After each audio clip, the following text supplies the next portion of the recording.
welcome back to my channel.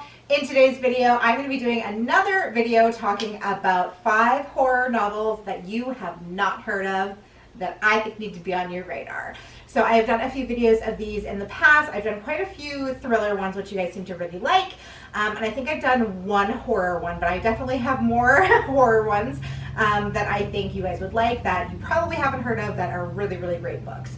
So I really like to bring attention to books that aren't quite as publicized.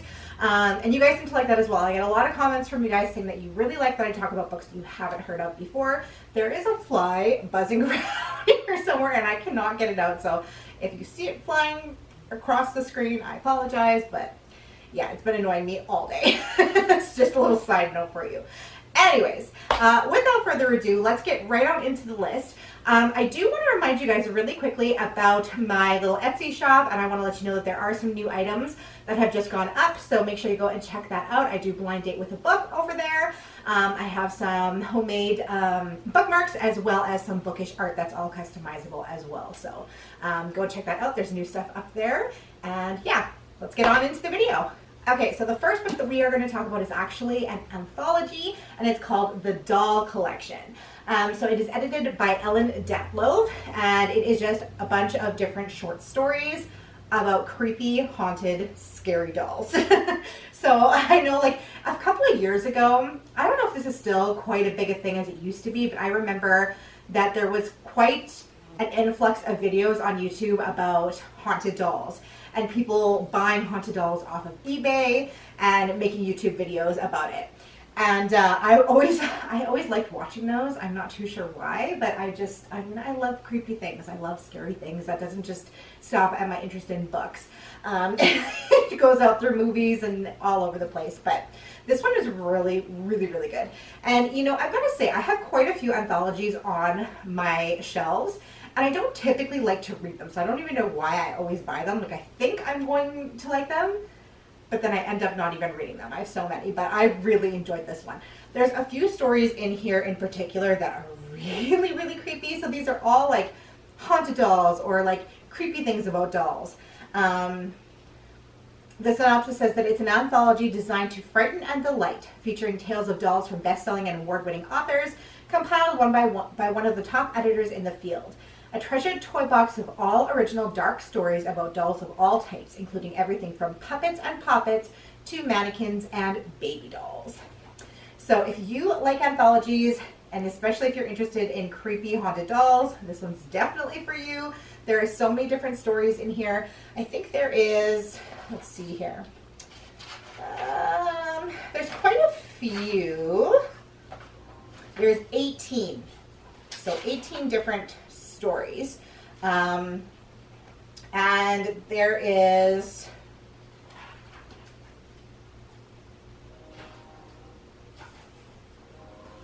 there's 344 pages in the book. So the thing that I do like about anthologies is that it's like, I find that they're really good to read like right before bed. Not that you necessarily want to read this right before bed because you'll be having nightmares all night, but that's what I like about anthologies, is like being able to read just like 1 or 2 quick stories before bed. But yeah, this one I highly recommend. If you're into creepy dolls, you're gonna like this. Okay, so this next book, I really went back and forth on whether or not I should actually add it into this video. So for these videos, I like to pick books that have under 5,000 reviews on Goodreads. I feel like if it has under 5,000 readers, then most likely, most of you won't have heard of the book. This one has closer to 10,000 readers, which still isn't a huge amount, but it's a book that I really don't think a lot of you probably will have heard of. It is an older book, so that's also part of the reason. And it's one that I remember my mom reading years and years ago, and I couldn't for the life of me ever remember the title of this book or even what it was about. Like, she read it, I remember her reading it, and I was interested in it, but it was like, I was still young enough that it wasn't a book that would be appropriate for me to read, but I always wondered about the book. And she had given it away, like, you know, probably after she had finished reading it, and I always wondered about this book, and I had no idea what this book was. And then one day, a few years ago, I was in a used bookshop, and I just happened to stumble upon it, and I just saw it there on the shelf, and I got so excited because I knew by the look of the book that that was the book that I had always wanted to read that my mom had. but I didn't know what the title of the book was or who the author was or anything like that. And whenever I mentioned it to my mom, she of course didn't remember because she had read it years and years before. So I was so excited to pick this one up. And it is called The Diary of Ellen Rimbauer. And I always thought that this was a nonfiction book. I thought it was a real diary, but I don't actually think it is.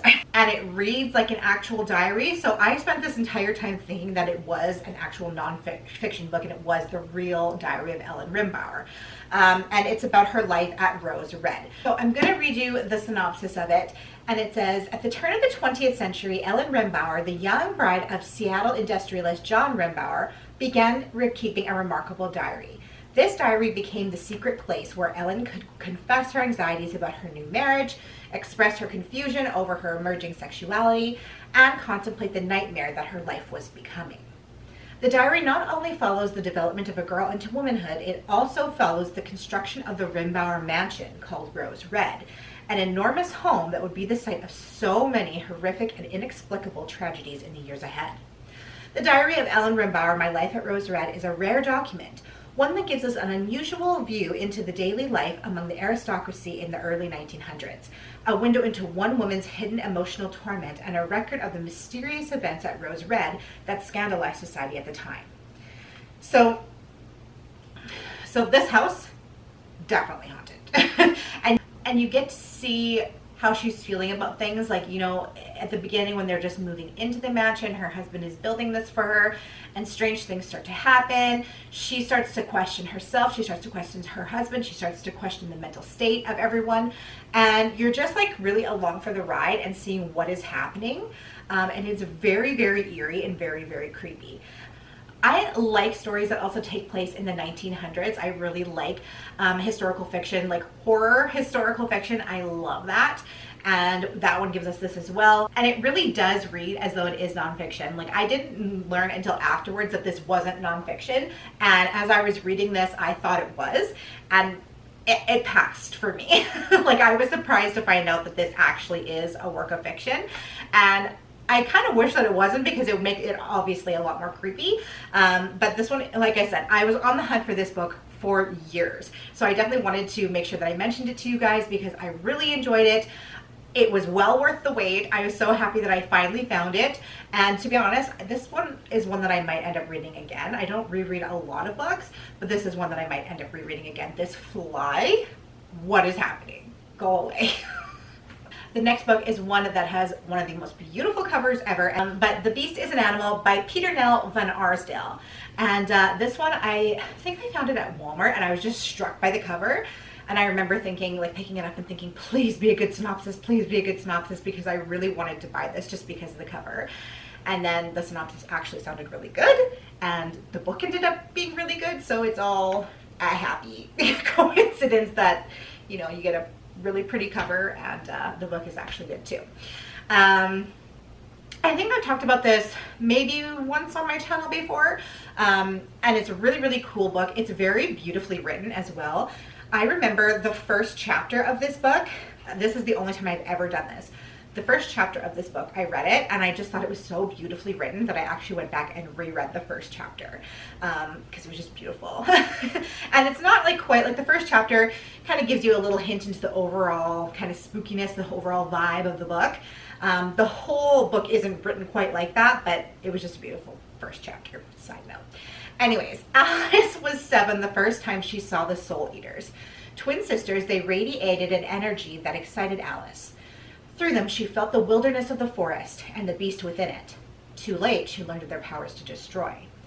At 15, Alice knows too much about both the lure and the danger of the Soul Eaters. She lives in a world of adults who are terrified of their power. Fear of the Soul Eaters and of the beast rules their lives. Even more, they fear the ways in which the beast may lurk among them, and within a girl like Alice. As the threat posed by the Soul Eaters grows, Alice must undertake a journey through the wild danger of the forest. But the greatest danger is not outside her. Alice hides a truth about herself that she can reveal to no one. Alice's secret about who and what she is terrifies her most of all. And in order to save her world, she must also risk losing herself. So we've kind of got this story of self-discovery going on with Alice as she's kind of taking on this journey that she has to go through. She's kind of discovering who she is, and also kind of her world. She's coming to some realizations about the world around her and that she's been growing up in, and that maybe everything isn't quite as it seems, and maybe she can't trust the people that she's grown up around as much as she thinks that she can, and that maybe there's some, without giving it away, like maybe some things are being misunderstood by these people. We have that, but then we also have the threat that's in the woods. Like, she's going through this forest, she has to travel through this forest where these soul eaters lurk, and so there's obviously that kind of paranoia going on within the book as well, and how she's going to be coping with that, and what happens when she inevitably runs into this evil. But yeah, this one, 5 out of 5. I feel like I have stories for all of these books today. Like little personal anecdotes about each of these books that I've picked out. This book is called Spellbook of the Lost and Found by Moira Fowley Doyle. That's such a mouthful of a name. The story about this one is that one of my favorite booktubers, Haley in Bookland, talked about this quite a few times on her channel a few years ago. Probably when the book first came out, I imagine. And I remember like this cover, but once again, same thing as my mom, I didn't ever remember what the book was called, and I never actually took the time to screenshot it or write it down or anything like that. Lots of times when I watch YouTube, I'm just getting ready or whatever, and I'm like, oh, that book sounds good, and then I've seen her talk about it a few times, and then eventually I had this cover in my head, and I thought, okay, I want to get that book, and I had to keep going back and re-watching all of Haley's old videos until finally I came upon one where she was talking about this one again. Because I wanted to read it. So this one is about witchcraft, witches, sort of, and I love that. I love anything to do with witches. If you're not careful, who you can spend your whole life looking for or what you've lost. One stormy summer in a small Irish town, things begin to disappear. It starts with trivial stuff, hair clips, house keys, socks, but soon it escalates to bigger things. A memory, a heart, a classmate. Olive can tell that her best friend Rose is different all of a sudden. Rose isn't talking, and Olive starts to worry she's losing her. Then, the diary pages written by someone named Laurel begin to appear all over town, and Olive meets 3 mysterious strangers, Ivy, Hazel, and her twin brother Rowan, secretly squatting in an abandoned housing development. The trio are wild and alluring, but they seem lost too, and like Rose, they're holding tightly to painful secrets. When a tattered handwritten spellbook falls into the lives of these 6 strangers, it changes everything. The spellbook is full of charms to conjure back that which has been lost, and it lists a part for each of them to play in the calling. It might be their best chance to set everything back to rights, but only if they're willing to pay the price. So, once again, anything to do with witchcraft, spells, I'm totally here for that. So next is a book that I listened to on audiobook, and it is called The Apartment by S.L. Gray. And the concept for this one is haunted houses or haunted apartments, travel, possession, you know, all things that are perfect for a horror novel. A high concept psychological chiller about a troubled married couple on a house swap from hell. Mark and Steph live an idyllic life with their young daughter in sunny Cape Town until one day when 3 men in masks violently break in.